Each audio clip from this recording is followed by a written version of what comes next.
Now, political Zionism is just one branch of Zionism in general.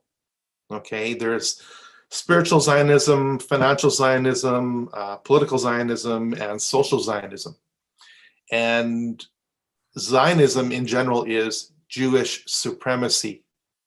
Now, again, I started this conversation, I opened this can of worms, if you will, by stating that I am not anti-Semitic, and I've repeated again and again that the Jews are God's chosen people.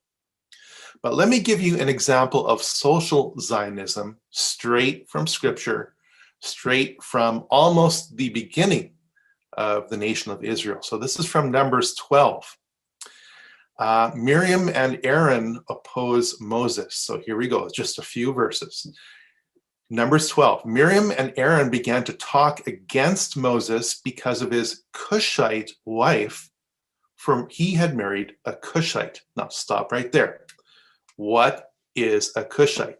Well, if you do some archaeological or anthropological digging, you'll discover that a Cushite is a black Ethiopian.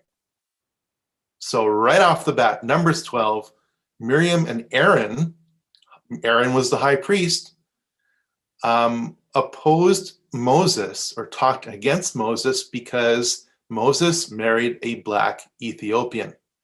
That, my friend, is racism. So in other words, Moses' wife didn't have the same shade of skin as most of the Israelites, who would have had an Egyptian-esque shade of skin. And bottom line is, God dealt with Miriam and Aaron.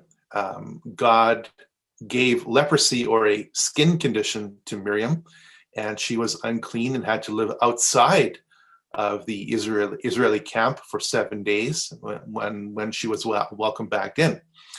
So right off the bat, we have an example of social Zionism or racism. And long story short, we'll get into this later on, a lot of Zionists are pro-European, or more specifically, pro-Ashkenazi. They are convinced through an interesting, in my view, twisted interpretation of history that only white European Jews are true Israelites. Well, apparently, Numbers 12 begs to differ, and other chapters as well.